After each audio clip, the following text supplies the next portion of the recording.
এই যে দেখেন, আমি ওই এনায়েতপুর থানায় যে আগুন জ্বালিয়ে সেখানে 11 জন নাকি 13 জন, বিভিন্ন সূত্র থেকে জানা যায় 11 জন 13 জন পুলিশ সেখানে নিহত হয়েছে, তাদেরকে পিটিয়ে মেরে তারপরে আগুন জ্বালিয়ে দেওয়া হয়েছে।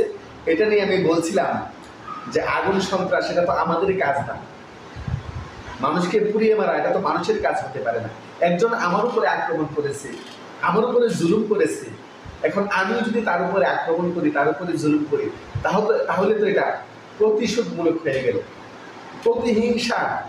প্রতিহিংসা পরায়ণমূলক হয়ে গেল। তাহলে তার আর আমার মধ্যে পার্থক্য রইল কোথায়? যারা পুলিশে চাকরি করেন তারা একটা কথাই আছে না যে জলে কুমির ডাঙায় ভাগ, তাদের পরিস্থিতিটা এরকম। আপনি নিজেকে সেখানে একটু কল্পনা করেন না। তারা চাকরি করে, তাদের কাজই হলো অর্ডার ফলো করা, উপর থেকে যেই অর্ডার আসবে, এবং তারা প্রতিজ্ঞাবদ্ধ।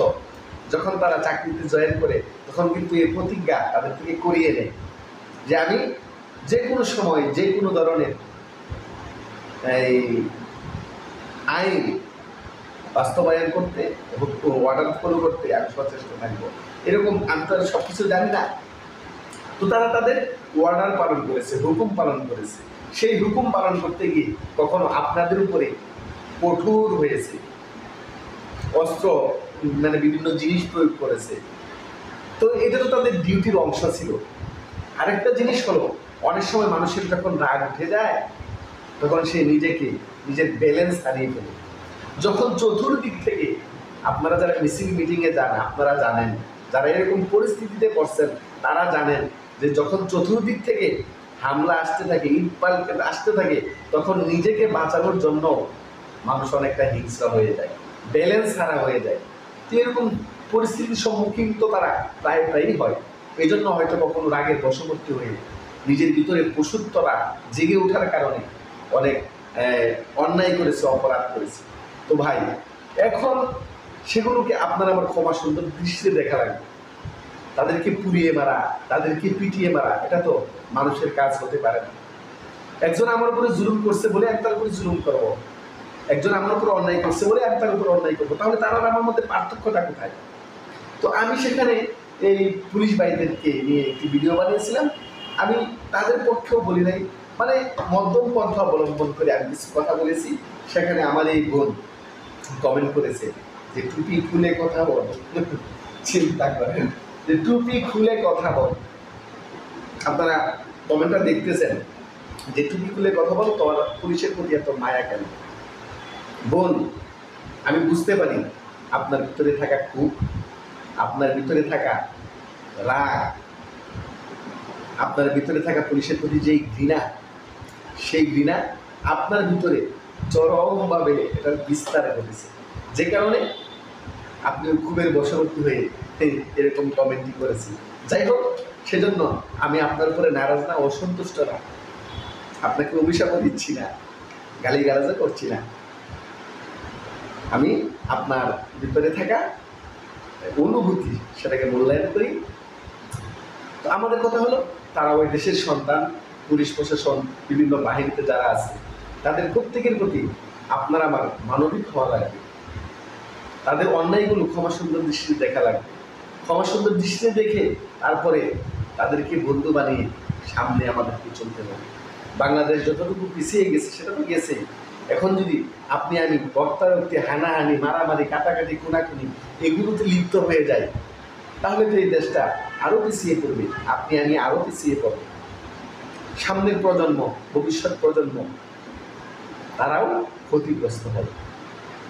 এই জন্য চলেন, স্বৈরাচারের পতন হয়েছে, আমরা খুশি, আলহামদুলিল্লাহ।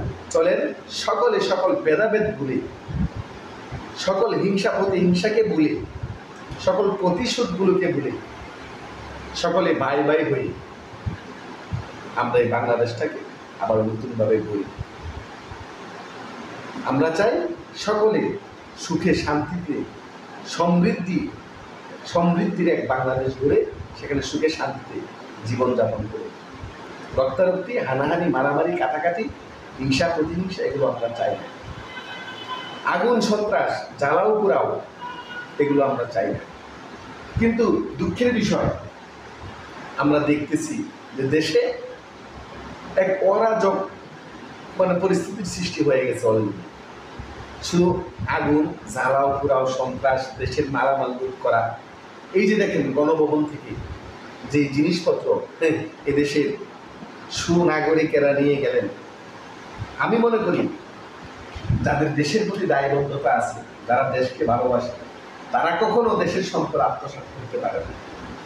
তারা কখনো দেশের ক্ষতি হোক, দেশের সম্পদ বিনষ্ট হোক, এটা চাইতে পারে না। দেশের সম্পদ লুণ্ঠন করতে পারে না।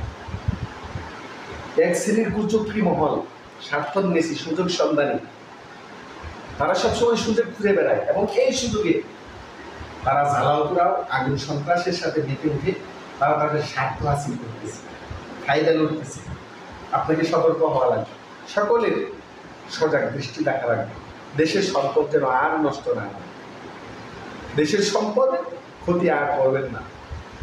সজাগ দৃষ্টি রাখবেন, দেশের সম্পদকে রক্ষা করবেন, দেশকে ভালোবাসুন এবং আপনি আমি সকলেই যেন কাঁধে কাঁধ মিলিয়ে এই ক্ষতিগ্রস্ত দেশটাকে আবারও সামনের দিকে এগিয়ে নিয়ে যেতে পারি, সেই ভূমিকা আপনার আমার সকলের পালন করা লাগে। আল্লাহ তাআলা আমাদেরকে সঠিক বুঝদান করেন এবং সুনাগরিক হয়ে দেশের প্রতি দায়বদ্ধতা রেখে আল্লাহ তাআলা আমাদের জীবনযাপনের তাওফিক দান করেন। সকলে ভালো থাকবেন, সুস্থ থাকবেন। আর কিছু বলবো না। আসসালামু আলাইকুম ওয়া রাহমাতুল্লাহি ওয়া বারাকাতুহু।